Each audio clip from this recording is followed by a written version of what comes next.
in that moment, you don't hesitate, you don't think.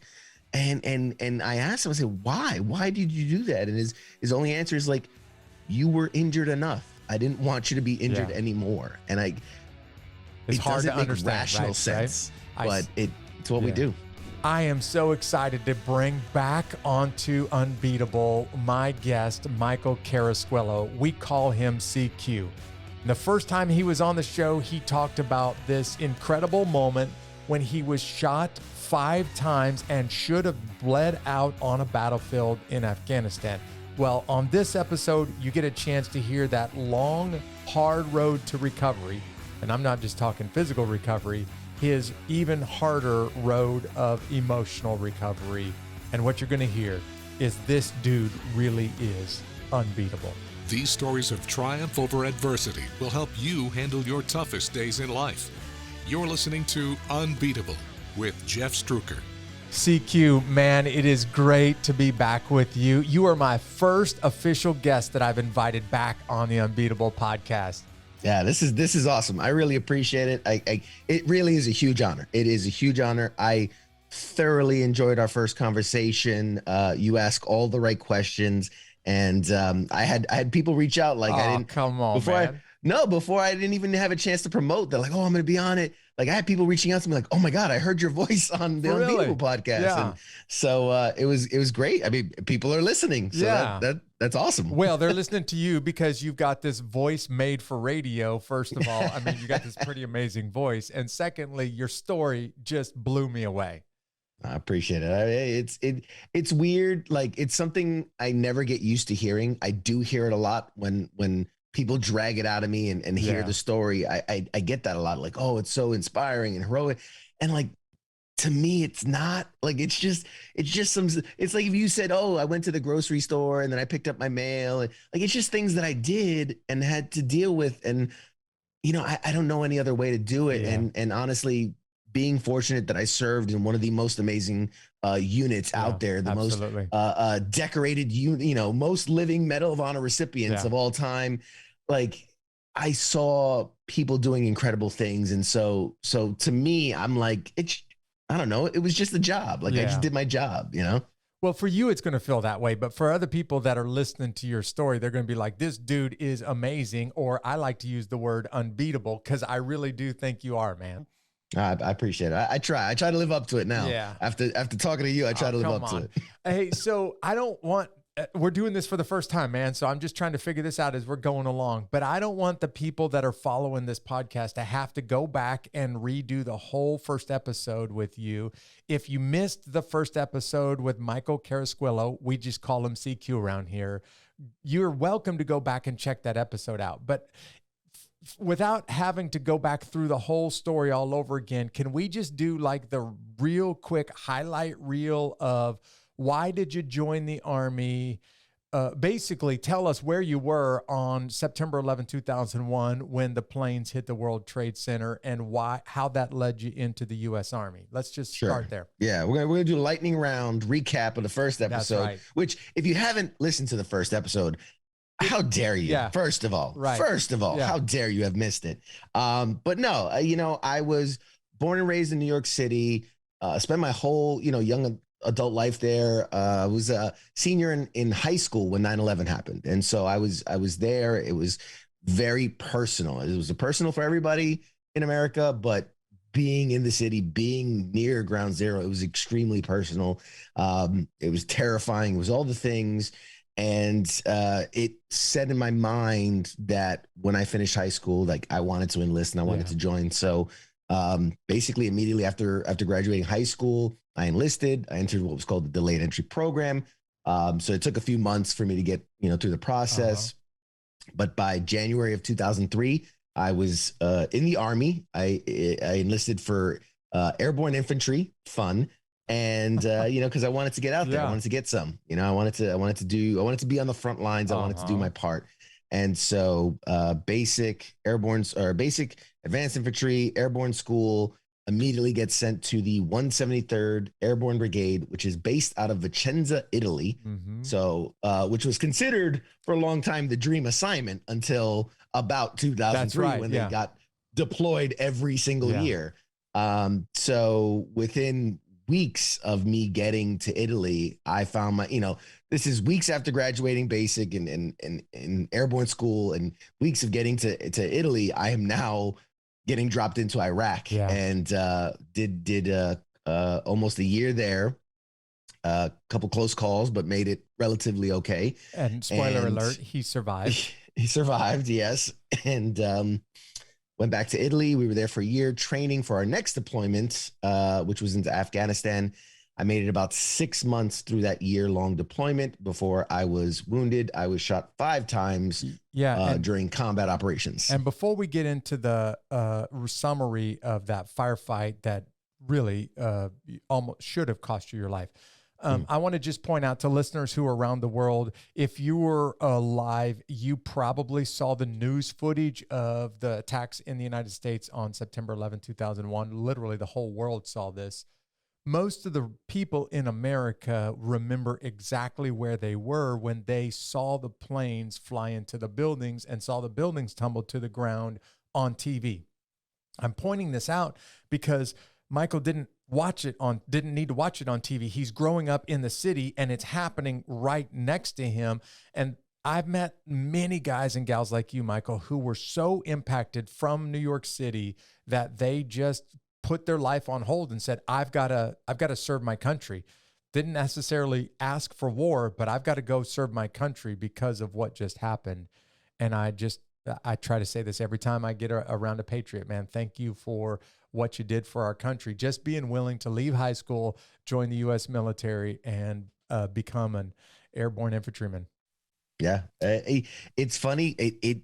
I know it was a choice, right? I wasn't drafted or anything like that. And, but it's weird because to me, it wasn't a choice. It's like I had to do this. This was a calling. This was, there was no plan B. There was no other option for me. So yeah, I appreciate it. And I just want to honor that in you. And so, you guys, the listeners just heard a brief bit about his time in the U.S. military. Joined the military, went to his first unit. Not long after that, got sent over to Iraq because the U.S. is right now in war in Iraq and Afghanistan and heavily committed in both of those countries. You do a deployment to Iraq, come back. You are getting ready for the next go around, which is going to be in Afghanistan. And this time around, you're going to go over there as a little bit more of a leader. Am I right? Yeah. So obviously going into Iraq completely green. I mean, green to a whole new degree because not only this is really the country's first invasion in quite a while. Right. But I hadn't even served with my unit. Basic is great. You learn the basic things, and advanced infantry. Okay. You learn to shoot some guns and be accurate. But I hadn't served with these guys. I hadn't trained with these guys. I didn't know these guys. And so being dropped into the middle of a combat zone with a unit that was already over there, right?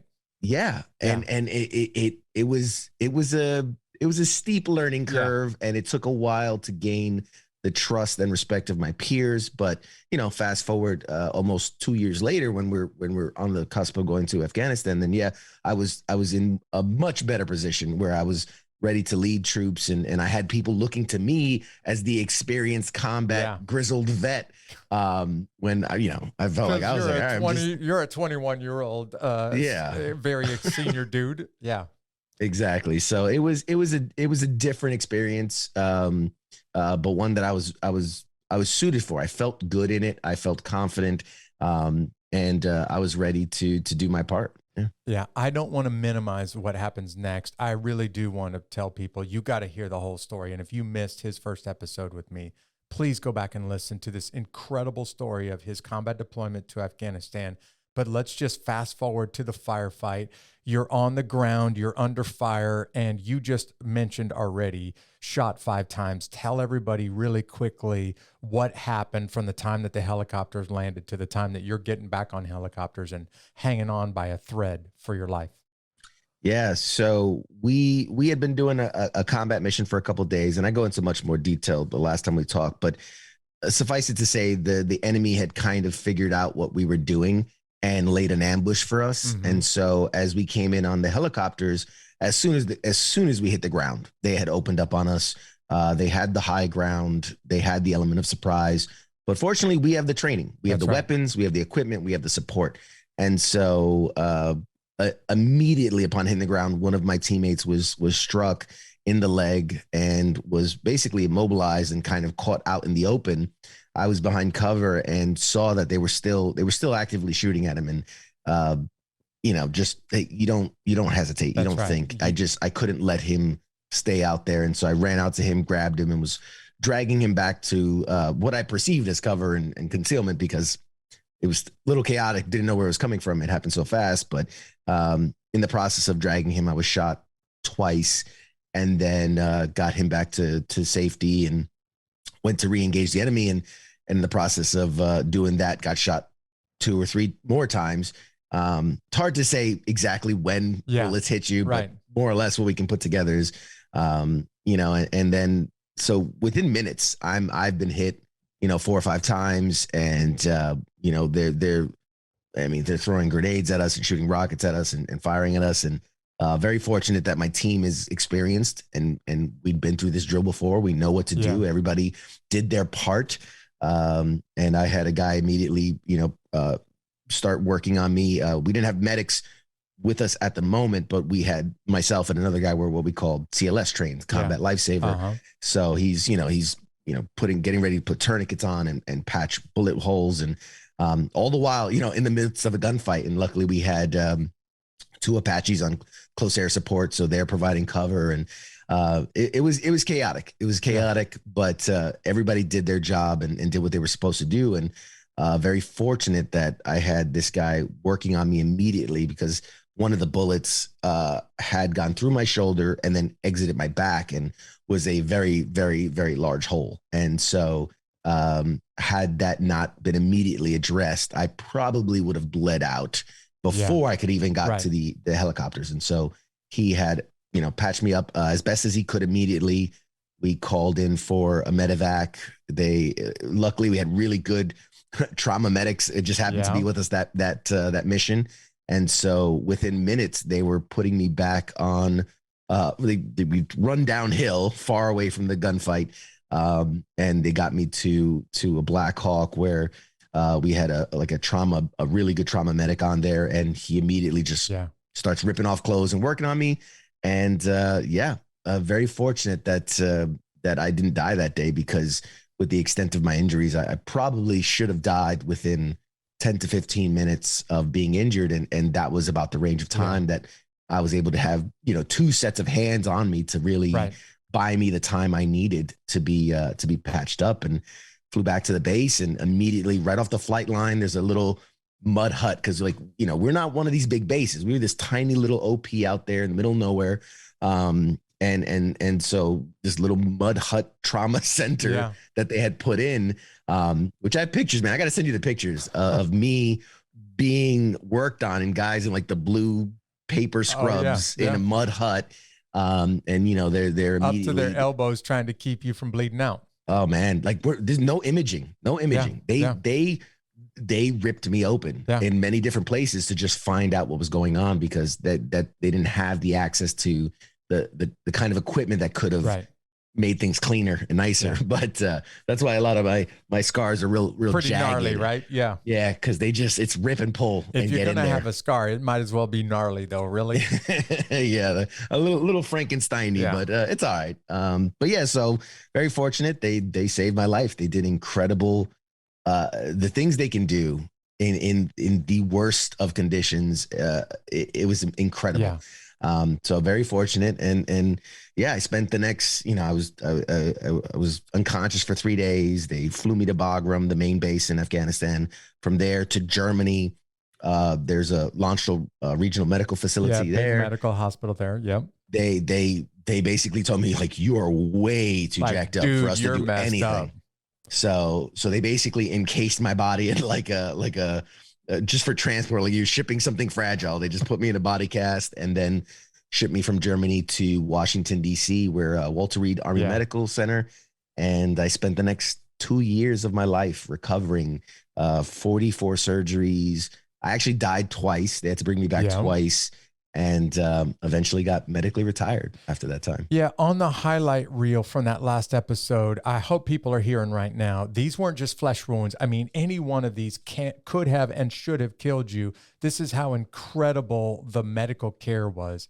But there was a moment in that last episode that I don't think I'll ever forget, man, when those hand grenades were coming in and that buddy of yours was working on him, where he probably could have died, should have died. You should have died because those hand grenades are going off. And you remind, or you tell everybody in that last episode that he jumps across you literally to sacrifice his own body to save your life. And that's the kind of, loyalty and commitment that brothers and sisters in arms have with one another in combat. It's a moment that I heard in that episode with you that I don't think I'll ever forget, man. It's powerful. Yeah, it doesn't make sense. To this day, I'm like, I'm already wounded. He hadn't been wounded, and you're probably gonna bleed out anyway. So why even bother, right? Like, in fact, I wouldn't have been mad if he used my body as a shield to keep the shrapnel off of him. And no, in that moment, you don't hesitate, you don't think. And I asked him, I said, why? Why did you do that? And his only answer is like, you were injured enough. I didn't want you to be injured anymore. And it's hard to make understand rational sense, but it's what we do. I say that for people that are like, I don't get it. And the truth is, I don't get it, but people do it all of the time in combat. It's incredible. And those are moments that'll stick with you to your dying day. Absolutely. The reason we talked about this just briefly a second ago, the reason why I invited you to come back on the show is because we really discussed your combat deployment. We discussed your road to recovery, and you just said it a moment ago, 2 times in those 2 years, you died and they were able to bring you back. Lots of surgeries, lots of experts doing everything to keep you together. So what I'm stressing right now to the listener is, hey, this guy was physically about as beat up as you can get in combat, quite literally. But we didn't talk about the wounds that you carried on the inside. And by this, I'm talking specifically about post-traumatic stress, about the psychological and the emotional wounds that almost everybody that goes to combat carries with them to some degree. Some guys and gals, a lot of wound, other guys and gals, a little bit of wound. And you definitely struggle with some of that, but we didn't get a chance to talk about it. So now I want us to slow down, pump the brakes a little bit, and let's talk about the road to emotional recovery, to psychological recovery, man, because that road, in my opinion, is almost always longer and harder to travel than the road to physical recovery. Yeah, it's true. It doesn't get a lot of press because it's not as sexy. When you see a guy leg blown off, burns, like big Frankenstein scar, it's pretty easy to see that one. You get it, right? It's physical. You can see it. You can treat it, right? If you got burns, there's grafts. If you got missing leg, there's prosthetics. You broken bones, we can, poles and rods. So there's this thing about the physical wounds that we can see, we can feel, we can, sense, we can treat, we can see progress. When you talk about the mental wounds and those mental scars and the things that stay with you emotionally and psychologically, it's so much harder. Yeah. I can say this having struggled with both tremendously. Yeah, this guy is an expert in both worlds right now. I'm a subject matter expert in both physical and emotional pain. It is so much harder to deal with the emotional than the physical, because the physical, I can say, this hurts, fix this. And there's treatments and there's things and you can see the recovery and you can see the process. But when you go, this hurts. Yeah, when you can touch something physically, you can tell a medical professional, this thing is not right. I need you to help make it right. But when it's emotional, you can't physically touch it. So even identifying what hurts is what I'm hearing you say is even identifying what hurts is hard enough, let alone getting the professionals around you that understand what hurts and how to treat what hurts. Yeah. It's when you talk about, PTSD or just mental health, and it is such a spectrum that it's so hard. What I struggled with because I got injured in 2005 and medically retired in 2007. PTSD wasn't the thing that was like, it was that nobody talks about it kind of thing. And we're not going to, but even the guys that knew about it knew it as the guy that gets hyper aggressive and blackout drunk and he's doing pills and but that wasn't me. I didn't identify that way. Like I was struggling with depression, isolation, anxiety.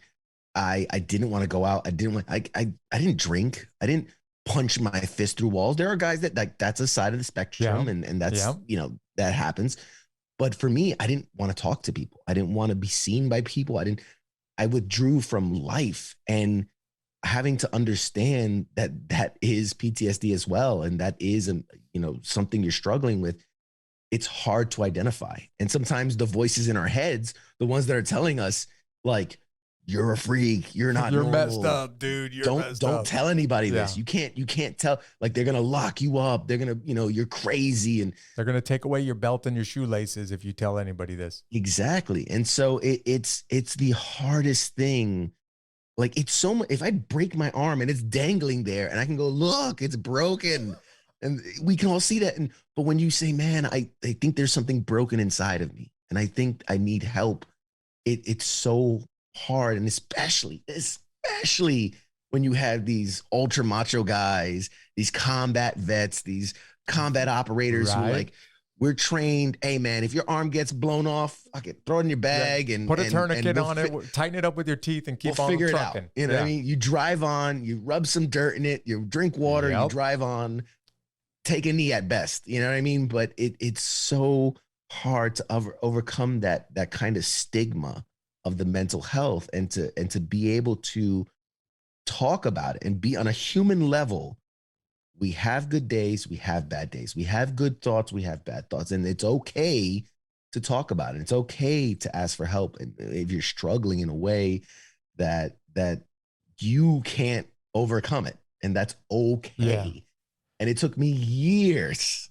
The physical stuff, couple years, I got as good as I can and I just maintained. Yeah. But the mental stuff took me years to truly get a handle on it. Well, Michael, when I started this show, we started talking to people about some of their greatest challenges, the most difficult moments of their life, how they faced them, how they overcame them.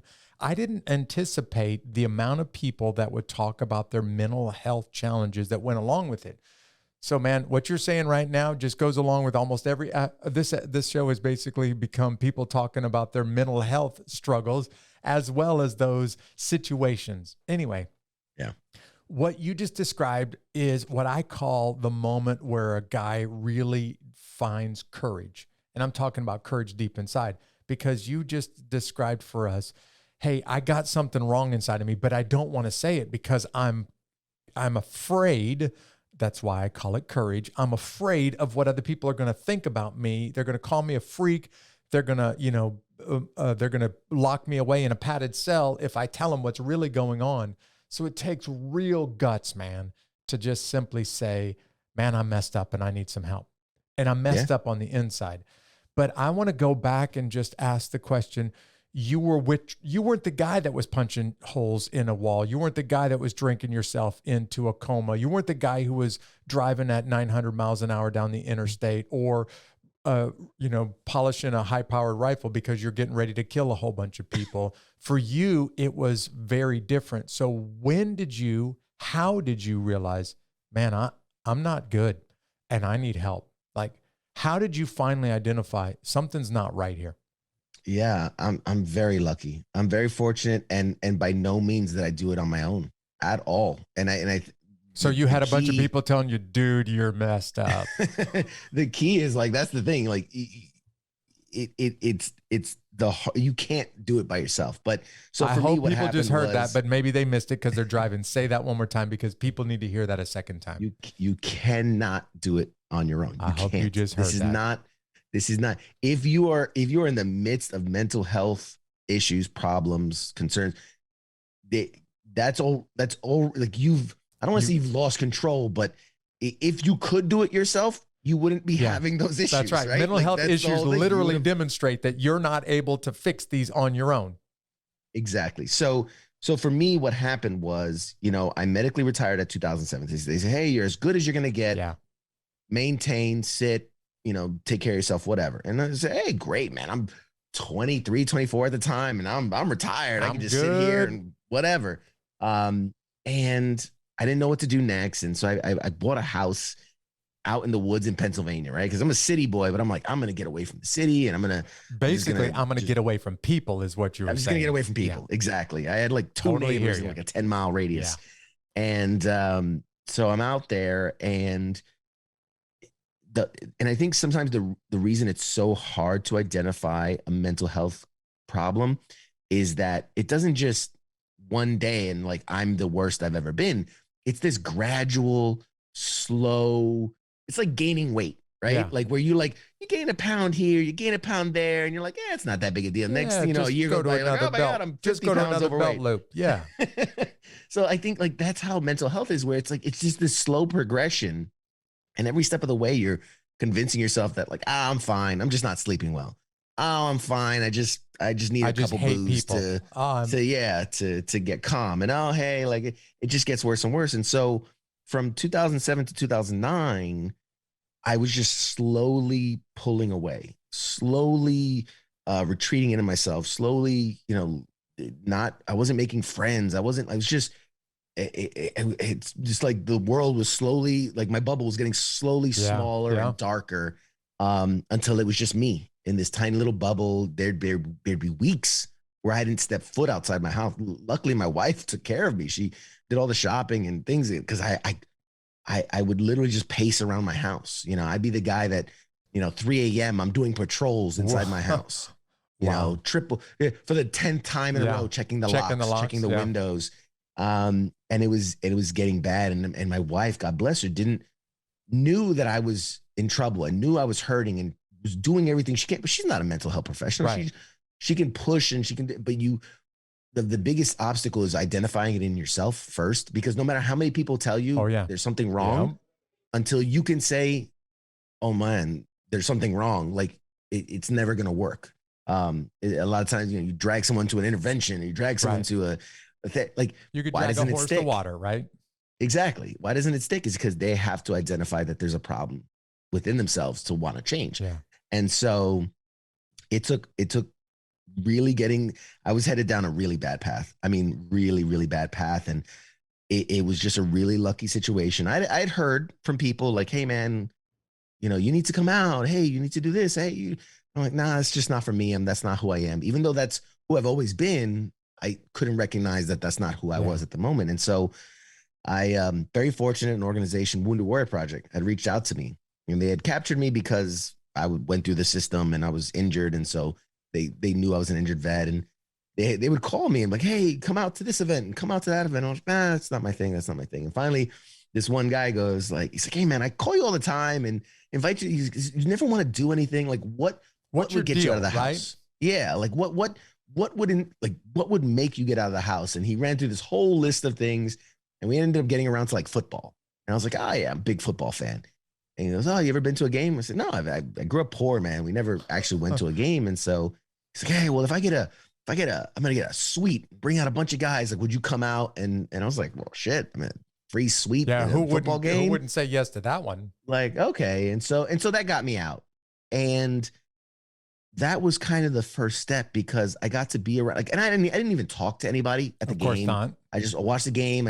But we all, us guys, like we're always hyper vigilant, really listening to everything. And so just listening to these guys and girls talk about what they're dealing with. And it was weird. It was like they're talking about PTSD, and they're talking about medications, and they're talking about what their doctor said. And like, I'm like, how do you do that? Like, how do you just publicly let it out there like that about these things? And I was intrigued and terrified and horrified. And, and then, I met a guy, and he's like, hey, you should come out. We're going to do this thing. And it was weird. And then it took a little while, but then I went to another event, and then I went to another event, and it was at the third or fourth event that I met this guy that really changed my life. What was his name? First name? Yeah. Ed. All right. Tell us about Ed. Great guy, man. Really great guy. Unassuming guy. Just seems like another vet. He was somebody that had been there on 9/11. All right. Which I found out about later, and which is, I think, gave me a connection with him. But it's funny because what drew me to him, and this is an honest thing, is that he had a service dog. And at the time, I'd never seen service dogs. Yeah. Obviously, I had dogs and cats, whatever.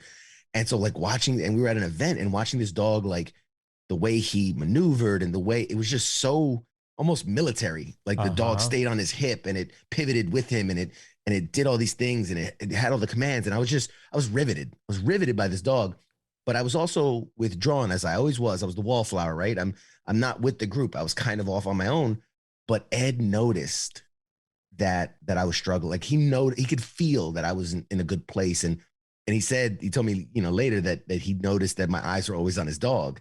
And so what he did was he positioned himself in a way that he kind of was near me, but with the dog between us. Yeah. Almost like tempting me. So you could get close to the dog. Yeah, like tempting me in a way of like, hey, engage me. And, finally I asked him some questions about the dog. And he started talking, and that guard came down and he really engaged me in a way that nobody had engaged me. And he started asking me questions and these things. And it felt very intrusive at first, but I kind of, luckily the event was like 4 or 5 hours long. And so we talked a lot over that time. And eventually at the end of it, he goes, hey man, like he wasn't pushy or anything, but he's like, hey, like, let me get your number, man. Let's link up. Let's talk. And I'd done 4 or 5 of these events and everybody's always nice, but you never see those same people again. Right. So I was like, yeah, nah, we don't need to do that. He goes, no. He like grabs my cell phone and he texts himself. And then over the course of the next couple of weeks, he would text me and we would have conversations. And I was so fascinated by this guy who had so many of the same experiences as I did. He served in the Army. He was in 9/11. He was actually from New Jersey, but he was National Guard and was activated for 9/11. Yeah. And so like he had all these similarities, and he started winning me over with this idea of like, he goes, man, I think you're struggling. It's like, I think you should talk to somebody. And I go, no, I'm fine. I'm doing fine. And he would ask me, he's like, are you sleeping okay? I'm like, nah, but us combat guys, we're used to not sleeping a lot. He's like, oh, well, do you go out? Do you have a lot of friends? I was like, nah, but I don't typically like people. That's what it is. And like, I was making all these excuses, and then he would be like, dude, and he could read right through them, right? Yeah. And he's like, dude, you checked off every box for PTSD. Like you checked off every single one. And I was like, oh, that's not maybe good. I'm messed up. Yeah. Thanks, and so, Ed. Yeah. And so with his help, and he kind of guided me through the process. And like, I had like a primary care doc that I would see like once every 2 years, whatever. But like through his help, I got like a social worker and a caseworker, and started seeing mental health services and spending more time with him. I would watch him talk about truly horrible things. He was there in 9/11. He was going through rubble, and he's talking about these horrible things he saw. And I had never really opened up about my combat service. I had never talked about my injury much. And watching him open up, it truly baffled me how he could be so vulnerable and willing to share. And I asked him one day, I said, why do you tell every person you meet like all your problems? And he goes, well, it's like I have all this baggage. Like you're physically carrying baggage. And when you share that story, you're handing and you're saying, can you help me carry this baggage? Like, can you help me lift this weight? And it was such a simple, metaphor for it. But I was like, nah, man, that's bull. Like, there's no way. It doesn't work that way. You don't just talk and feel better. Like, that's ridiculous. And he's like, well, try it out. And so like I first opened up to my wife, and I would start to tell her these, stories and things that I'd gone through and everything. And that made me feel better. That took some of the weight off. Yeah. And then I would be at events and talk to specifically, combat grizzled vet, like people that had seen the same thing. So I know they're not going to judge me because they've seen the same thing. And I felt better. And then it just slowly, it was a progression over years, but got into a place where I felt comfortable sharing, and it became a part of my therapy. Like I have a therapist, and I was on medication and things like that, but being able to open up and have these conversations changed the way I felt about myself and changed the way I saw the world. And and it became the launching, point for everything that came after. The humanitarian stuff, the charity work, all this stuff started from a place of just being able to talk about what I went through and open up that way. Michael, one of the reasons why I call you unbeatable is not the wounds and the long road to physical recovery. Man, you really are unbeatable because PTSD has overwhelmed plenty of guys and gals from the military. And I mean, it's overwhelmed to the point that they're no longer the same person. They're incapacitated. They cannot live the life that they lived before combat. It's radically altered them so much. And it can keep people there for the rest of their life if you don't reach out to help. One of the things I love about you, man, is that you have the courage to reach out, and then starts the road, the hard work of the road to recovery. But man, I didn't even know about Ed. Truth is, if it wasn't for your wife, because I really do think the spouse plays if you're married, your spouse plays a big role here. Well, the role may be saying, dude, you're not okay. And maybe you think you're okay, but I know you and I know you're not.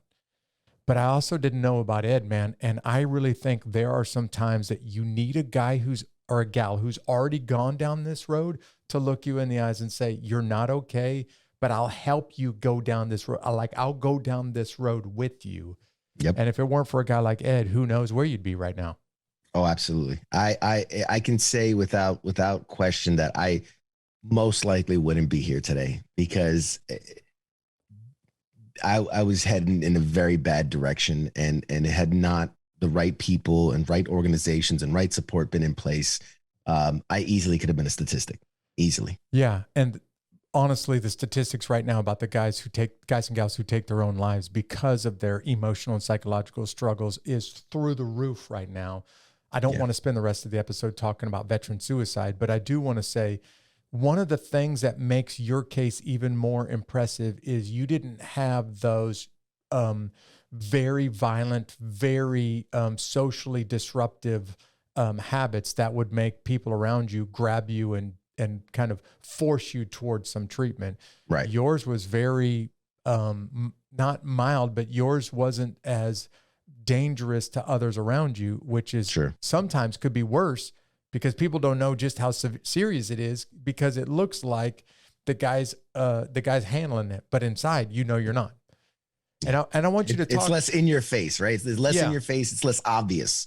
What I was dealing with. Well, I was going to say, I want you to talk to that guy right now, or that gal right now, who's saying, look, man, I don't drink myself to death. I'm not taking a bunch of pills. I'm not about to drive my car off a bridge, but and they know they're going down a dark road, and they're just doing it in a subtle way that others around them can't see it. So what piece of advice would you give them right now who are heading down that road, but they haven't got to the point where they have somebody like Ed in their life?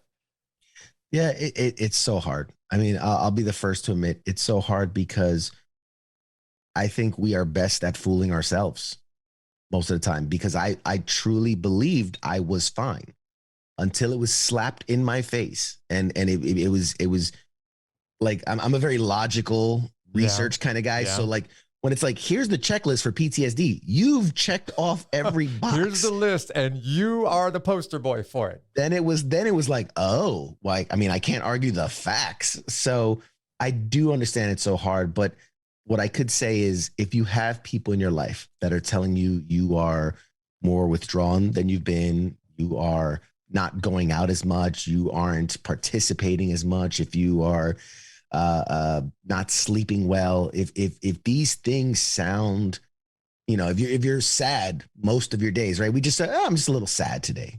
It's not a big deal. But if you're sad more like than you're any other feeling, then get help. It doesn't even matter if you're not sure if you're struggling. Well, talk to somebody. Yeah. Talk to somebody. Sometimes we're not a good measuring stick, right? Because I go, well, I'm sad. But no more than anybody else, but I haven't talked to anybody else. So how do I know that? Yeah. And then you realize, well, no, you shouldn't be sad more than a couple of hours in a day, in a week. So yeah, talk to people, open up, share what experiences you've been through. You don't have to be a combat wounded veteran to have mental health issues. Yeah. I know many people who have served and maybe not even in combat, just the stress of being moving base to base and leaving your family. And like, that's enough to shake up most people, you know, to be yelled at basic. And like, these are all things that like scar us, little scars in your brain. But, you know, there's nothing wrong with admitting that, you know what, maybe I just need a little bit of help. Maybe I just need a push or a point in the right direction. And that's okay. There's nothing wrong with that. Yeah.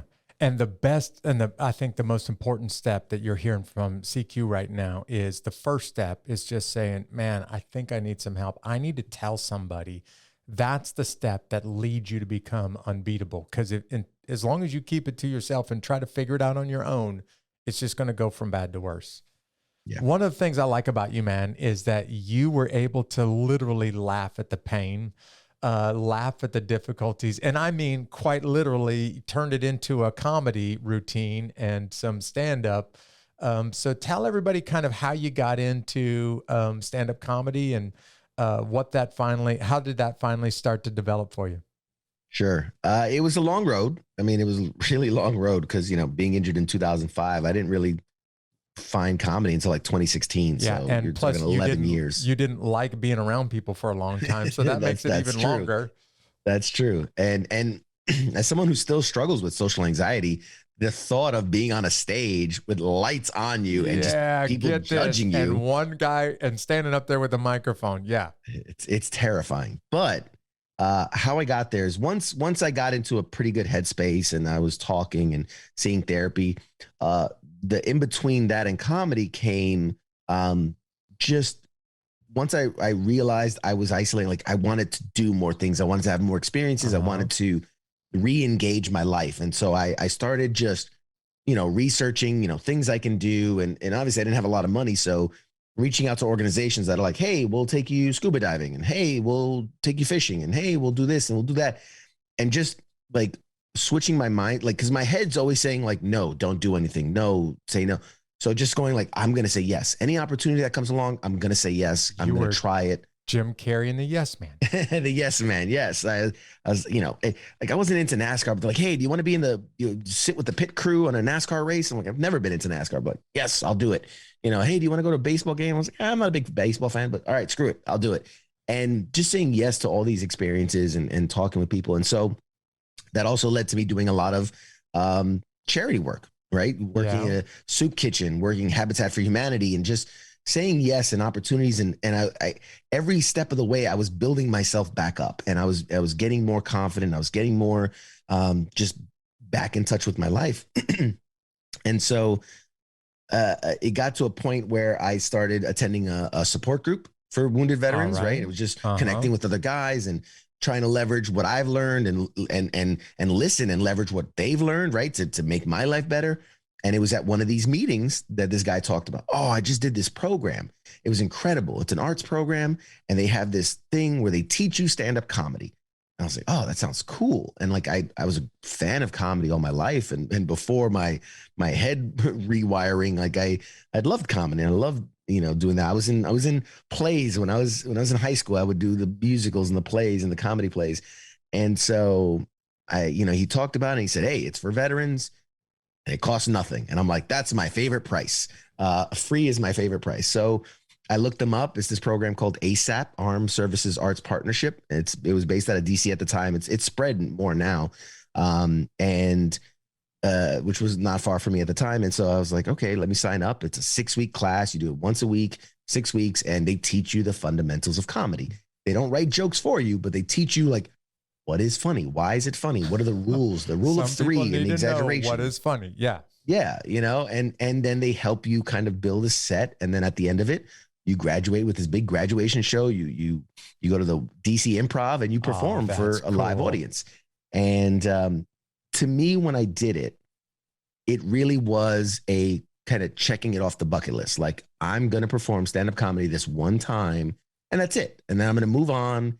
And it's just like when I went scuba diving, just like when I climbed a mountain, like went to NASCAR one time, don't ever need to do it again. It's just exactly. I had the experience. I've checked it off.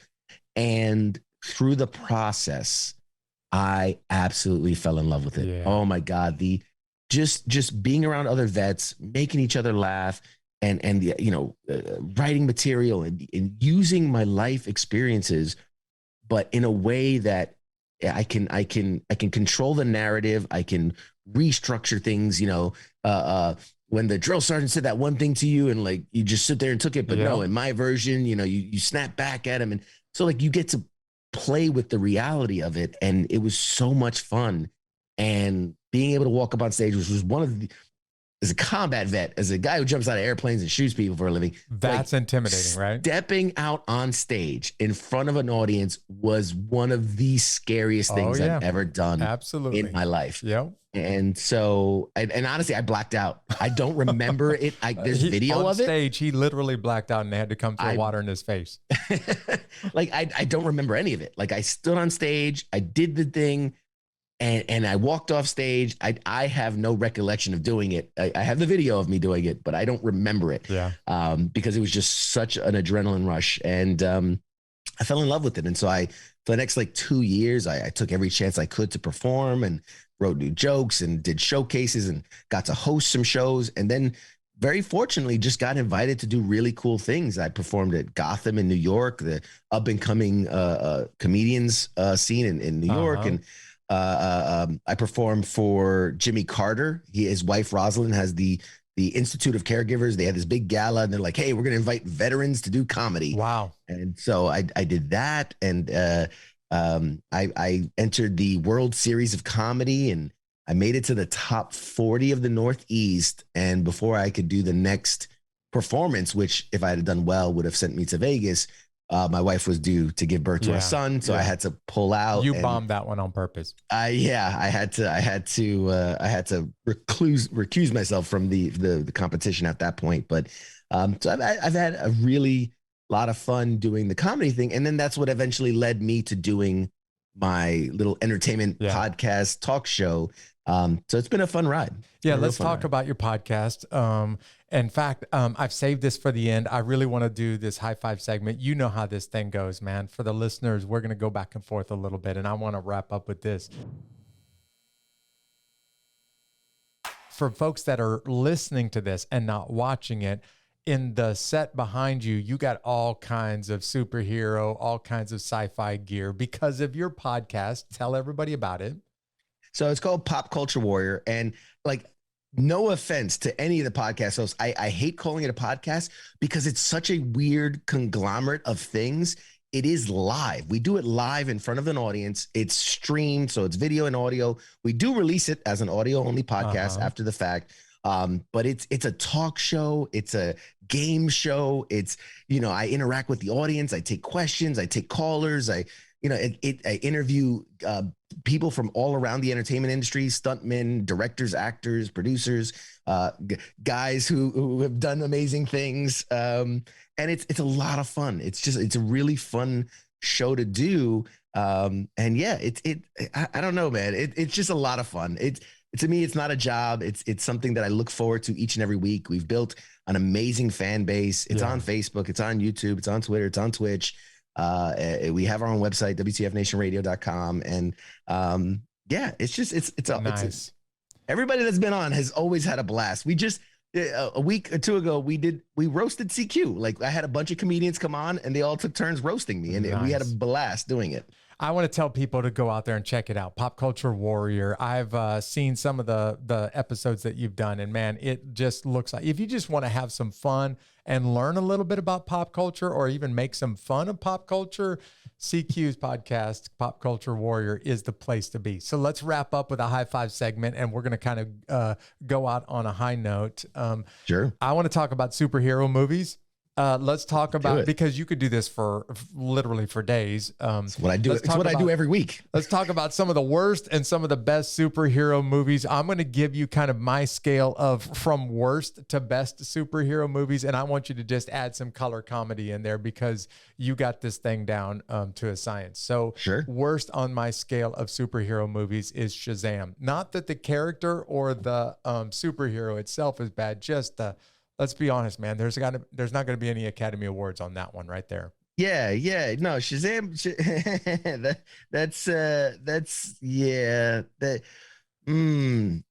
Wait, like, so let's be clear. Are you talking Shazam, the DC property that was Zachary Levi was the titular role? Yeah. Okay. Because there's also like the Mandela effect that people think there was a Shazam movie that was done by Shaquille O'Neal years ago, but that's right. Or Sinbad. See, you know a whole lot more about it than I do. Yeah, I'll be honest.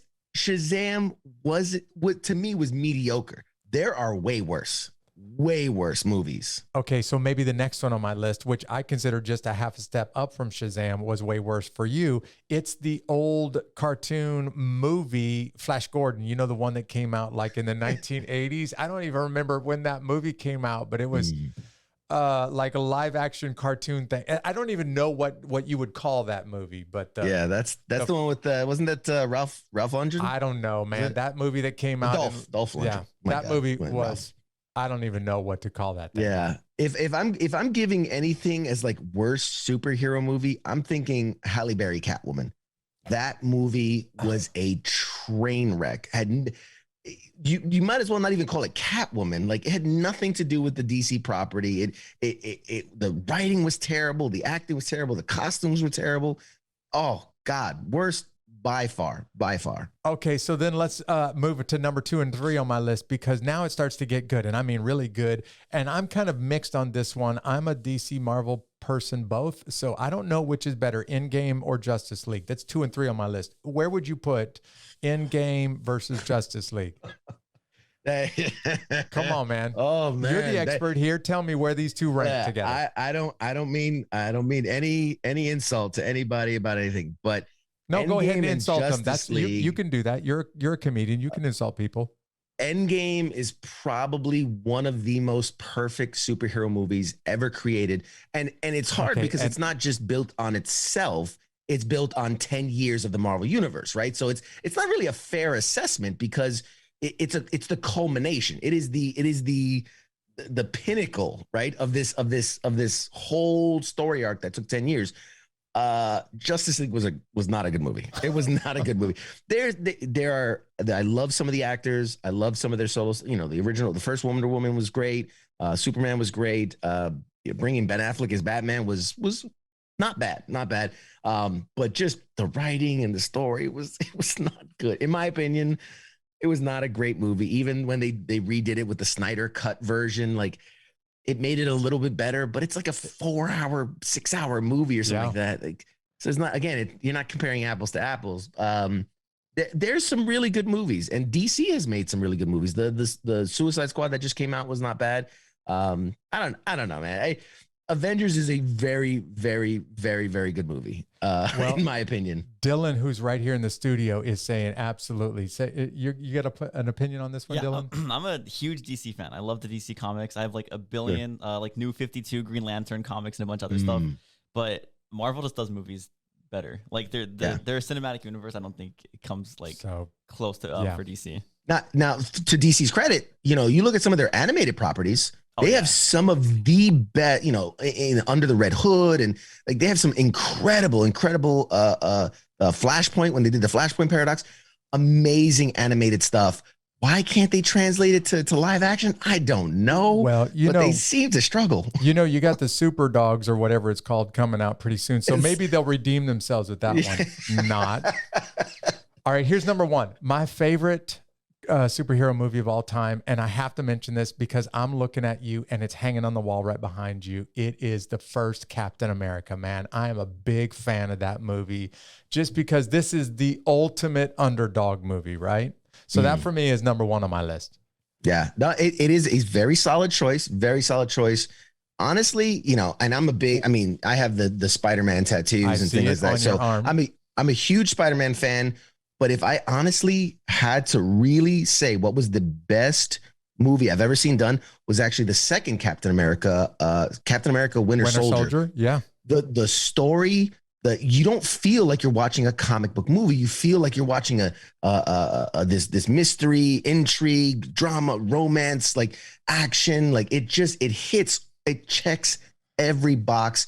And honestly, I think like the Marvel universe followed suit. Every movie after that just got better and better So I feel like that was the launching point of like really where we are with Marvel movies. And man, they killed it with that movie. Absolutely. Well, I'll just say this. One of the reasons why Endgame is number 2 on my list is just because you get a chance to see Captain America pick up the hammer and start throwing the hammer around. And I'm like, that's it. That's the scene right there. That's what I've been waiting for 10 years. I get chills. I get chills. People screamed in the audience when that happened. Like, when have you had that in a movie theater where people screamed so loud you couldn't hear the movie because of how awesome that scene was? That scene was cool. Hey, dude, I have been looking forward to this. I'll say it again. I mentioned at the start of this episode, you're the first guy I've invited back because you're so amazing and because you're unbeatable, both physically, but thanks today for describing for everybody that emotional struggles that you went through and how you demonstrated that you were unbeatable emotionally too, man. I'm proud to have you back on the show a second time. I can't wait to have you on my show. Yeah, I'm going to do it. We're going to do this and we'll just figure out when it works out. All right. Let's do it, man. Awesome. Have a great day, man. We'll see you. Hey, you just heard about Michael's incredible show. I don't even know what you call it. More than a podcast, called Pop Culture Warrior. If you want to check that thing out, we're going to put the link to it in the notes to this episode. Hey, by the way, if you found us for the first time, why don't you go ahead and follow us on social media? You can find us just about anywhere by searching @Unbeatable Podcast. And if you've been listening to us for a little while and you like what you're hearing, why don't you rate this podcast on your favorite podcast platform and just tell everybody how awesome this show is? I would love to stay in touch with you. So we created an email list. All you got to do to get on that list is just give me your name and your email address by going to unbeatablearmy.com. We'll stay in touch with you about what's coming up with future episodes and tell you a little bit more about the stuff that you didn't get a chance to hear from previous guests. Thanks for tuning in. I'll see you next time on the next episode of Unbeatable.